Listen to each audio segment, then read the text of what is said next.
వీరయ్య గారు రైట్ వీరయ్య గారు ఏం చెప్తారు వ్యవహారానికి సంబంధించి జడ్జిల ఫోన్ ట్యాపింగ్, లాయర్ల ఫోన్ ట్యాపింగ్, జర్నలిస్టుల ఫోన్ ట్యాపింగ్ ఎందుకు ఈ రకంగా చేసి ఉండిండొచ్చు అనుకోవచ్చా? ఎందుకు ఈ గత ప్రభుత్వానికి ఈ అవసరం వచ్చింది? చూస్తుంటే ఇదంతా కూడా కేసీఆర్ కూడా ఉచ్చు బిగిసే అవకాశం ఉంటుందా రాబోయే రోజుల్లో? రోజు రోజుకు కొత్త విషయం వెలుగులోకి వస్తుంది. విచారణ జరుగుతోంది. అవును, విచారణలో ఏది తేలితే అది నిర్ధారణ చేయాల్సి వస్తుంది. ఎవరు బాధ్యులను తేలితే వాళ్లను శిక్షించాల్సి వస్తుంది. కాబట్టి జరగాల్సినటువంటి విచారణను జరగనివ్వాలి. ఇది కక్ష సాధింపు అది ఇది అని చెప్పేసి మాట్లాడడం అంటే విచారణకు భయపడడమే తప్ప మరొకటి కాదు. అందుకని విచారణ జరగనిద్దాం. ఈ విచారణ ఎంత పారదర్శకంగా జరిగితే అంత మంచిది. ఇప్పుడు ఈ విచారణలో ఏమాత్రం జోక్యం చేసుకున్నా మళ్ళా వెంటబడుతున్నారంటారని రేవంత్ రెడ్డి గారు అన్నారు. ఎందుకన్నారు?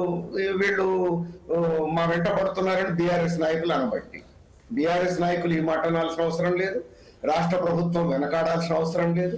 చట్ట ప్రకారం చేయాల్సినటువంటి విచారణ చేస్తున్నారు. అది మరింత పకడ్బందీగా జరగాల్సినటువంటి అవసరం ఉంది. ఇక రెండోది సిబిఐ, ప్రతిదీ సిబిఐకి పోవాల్సిన అవసరం లేదు.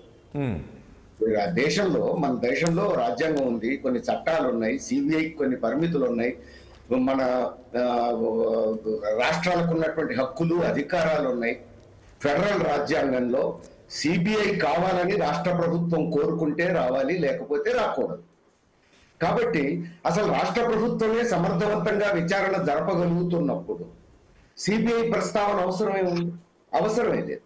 అందుకని రాష్ట్ర ప్రభుత్వం ఎఫెక్టివ్ గా విచారణ జరపగలుగుతున్నారనే ధైర్యం, ఆ నమ్మకం రాష్ట్ర ప్రభుత్వానికి ఉంది కదా. ఉన్నప్పుడు అది జరగనివ్వాలి. అట్లనే రేవంత్ రెడ్డి గారు కూడా సిబిఐ విచారణ ఎందుకు కోరట్లేరు అని చెప్పి సవాల్ విసురుతున్నారు. ఆ సవాల్ కూడా మంచిది కాదు, అవసరం లేదు. ఎందుకంటే ఇప్పుడు కేంద్రం చేతుల్లోకి ఏది పోయినా ఏం జరుగుతుందో మనం చూస్తున్నాం కదా. కేంద్రం చేతుల్లోకి ఏది పోయినా అది కేంద్రంలో అధికారంలో ఉన్న రాజకీయ పార్టీ బీజేపీ తమ ప్రయోజనాలకు అనుగుణంగా, ప్రధానమంత్రి అమిత్ షా ప్రయోజనాలకు అనుగుణంగా, వాళ్ళిద్దరి ప్రయోజనాలకు అనుగుణంగా నడవడమే తప్ప దేశ రాజ్యాంగం, చట్టం, ధర్మం అన్ని పక్కకు పోతున్నాయి కదా. అందుకని తొందరపడి సిబిఐ విచారణ మీరు ఎందుకు కోరట్లేరని వాళ్ళు కానీ, సిబిఐ విచారణ జరపండి అని ఇంకొకళ్ళు కానీ అడగాల్సిన అవసరం లేదు. అంతా రాజ్యాంగబద్ధంగా జరుగుతుంది, చట్టబద్ధంగా జరుగుతుంది. రాష్ట్ర ప్రభుత్వానికి అంత సమర్థత లేకపోతే, రాష్ట్ర ప్రభుత్వం విచారణ జరపగలిగేంత శక్తి లేకపోతే చేతులు ఎత్తేస్తే అప్పుడు సిబిఐ గురించి ఆలోచించాలి. అదే అంటున్నా మా ముఖ్యమంత్రి. కాదు వీరయ్య గారు, ఒక పాయింట్ నాకు అర్థం కాదు. ఇప్పుడు ముఖ్యమంత్రి గతంలో సిబిఐ విచారణ విషయంలో ఆయన కామెంట్ చేశారు, ఏంది సిబిఐ విచారణ అక్కడ పారదర్శకంగా జరుగుతుందనే నమ్మకం లేదు, అక్కడ అంతా మోడీ చేతుల, అమిత్ షా చేతిలో ఉంటది అన్న రేవంత్ రెడ్డి ముఖ్యమంత్రి ఈరోజు ఈ రకంగా కామెంట్ చేశారు. ఎందుకు చేశాడో అర్థం కావట్లేదు. మరి రాకేష్ గారు ఇస్తాను, ఆచార్య గారు ఇస్తాను. ఇద్దరు వీరయ్య గారు మాట్లాడుతున్నాడు. ఈ దేశ ప్రధానమంత్రిని సిబిఐని అవమానపరిచే విధంగా మాట్లాడడం ఎంతవరకు సమంజసం? అంటే గతంలో ముఖ్యమంత్రి, ఇప్పుడున్న ముఖ్యమంత్రి కూడా అదే కామెంట్ చేశారు ఆచార్య గారు.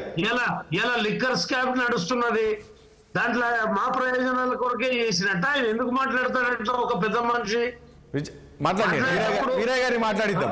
ఇష్టం ఉన్నట్టు మాట్లాడితే ఎట్లా? అట్లా కాదు వీరయ్య గారు, అంటే వీరయ్య గారు సొంతంగా ఏం మాట్లాడలేదండి. గతంలో చేసిన కామెంట్స్ ఆయన మాట్లాడుతున్నారు. గతంలో ఆ రాజకీయ పార్టీలు సిబిఐ గురించి ఏ రకంగా విమర్శలు చేశారు, బీజేపీ అంటే దానిపైన కామెంట్ చేసి మాట్లాడండి. సిపిఎంలు కానీ వీళ్ళు కానీ సిబిఐ తోటి చేపించినటువంటివి లేవా? మాట్లాడిద్దాం వీరయ్య గారు. ఆచార్య గారు చెప్పిన వాటికి కూడా చెప్తాను. ఫస్ట్ పాయింట్, ప్రధానమంత్రిని ఎవరు అవమానపరచాల్సిన అవసరం లేదు. ప్రయోజనాల కొరకు చేసుకుంటున్నాని మరి ముఖ్యమంత్రి ఆయన ప్రయోజనాల కొరకు చేసుకున్నట్టు కాదా? ఆయన చేసుకుంటే ఆచార్య గారు మాట్లాడిద్దాం ఉండండి ప్లీజ్ మీ దగ్గర. వ్యవస్థను, ప్రధానమంత్రిని ఎవరూ కించపరచాల్సిన అవసరం లేదు. తనను తానే కించపరుచుకుంటున్నారు ప్రధానమంత్రి. దేశ ప్రజలు తీర్పిస్తారు కదా. కొంచెం మాట్లాడినివ్వండి. మాట్లాడినివ్వడు, ఇక్కడ మీరు మాట్లాడినివ్వరు, మరి ఎక్కడ మాట్లాడాలండి మిగతా వాళ్ళు? మాట్లాడివ్వండి. మీరు మాట్లాడుతున్నంతసేపు నేను నోరు మెదపలేదు కదా. ఎందుకంత ఆచార్య గారు చెప్పండి మీరు పెద్దలు. మీకు ఎందుకంత ఆందోళన కలుగుతుంది? సమర్థించాలా? ఆచార్య గారు మీరు కాదు వీరయ్య గారు మాట్లాడిన తర్వాత మీరు మాట్లాడతారు, ఆయన మాట్లాడితే మీరు ఖండితురు కదా, ఏముంది కాదు అవకాశం ఇవ్వండి. అందుకని ఈ రోజు ఇంత పెద్ద భారతదేశానికి తాను ప్రధానమంత్రిని అనే విషయం కూడా మర్చిపోయి 7.5 దశాబ్దాలుగా ప్రపంచంలో దేశానికి వచ్చినటువంటి ఒక విలువ, ఒక గౌరవం, దాన్ని దిగజార్చే విధంగా ప్రధానమంత్రి స్థాయిలో ఉండి వ్యవహరిస్తున్నటువంటి తీరు తనను తానే అవమానపరుచుకుంటున్నారు. పైగా దేశాన్ని ప్రపంచంలో అవమానానికి గురి చేస్తున్నారు. అందుకని ఆయనను అవమానించాల్సిన అవసరం నాకు ప్రత్యేకంగా ఏమీ లేదు. వాస్తవాలు మాట్లాడుతున్నాను నేను. ఇప్పుడు చూస్తున్నాం కదా, ఈడీని ఎట్లా దుర్వినియోగం చేస్తున్నారు, సిబిఐని ఎట్లా దుర్వినియోగం చేస్తున్నారు, ఐటీ అధికారులను ఎట్లా దుర్వినియోగం చేస్తున్నారు. ఇప్పుడు ఆల్రెడీ సుప్రీంకోర్టు తీర్పుతో బట్టబయలు అయింది కదా ఎన్నికల బాండ్ల కేసు. దాంట్లో ఐటీని, ఇన్కమ్ ట్యాక్స్ అధికారులను ఎట్లా దుర్వినియోగం చేసింది కేంద్ర ప్రభుత్వం, బీజేపీ అనేది బట్టబయలు అయింది కదా. ఇంకా ప్రధానమంత్రి తనను తాను అవమానించుకోకపోతే ఇంకా ఎవరు ఆయన్ని అవమానించాలి? ఆయన చేయాల్సిన చట్ట వ్యతిరేక పనులన్నీ చేసిందని రుజువైంది కదా.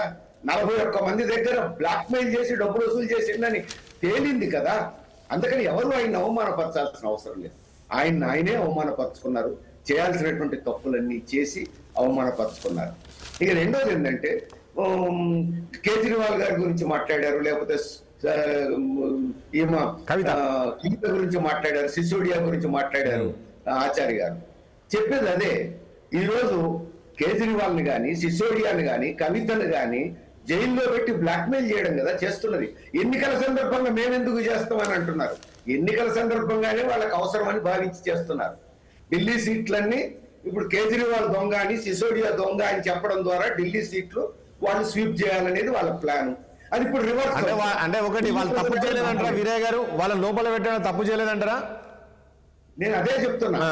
ఈ కేసులు పెట్టొచ్చు, విచారణ జరపొచ్చు, రుజువైన తర్వాత శిక్షించవచ్చు. ఇదేమి లేకుండా తీసుకుపోయి జైల్లో పెట్టడాన్ని ఏమంటాం? వాళ్ళ అధికారాలను దుర్వినియోగం చేయడమే కదా. ఐటీ అధికారులను, ఈడీ అధికారులు. ఆచార్య గారు ఒక క్వశ్చన్ వేస్తున్నారు, ఒక నిమిషం. ఆచార్య గారు, వీరయ్య గారు ఒకసారి ఆచార్య గారు చాలాసేపు నుంచి అడుగుతున్నారు. ఆచార్య గారు, ఇప్పుడు వీరయ్య గారు మాట్లాడుతున్నటువంటి మాట తీరు చూస్తుంటే ఏమనిపిస్తుంది అంటే కేజ్రీవాల్ గారు తప్పు చేయలే, అసలు లిక్కర్ స్కామే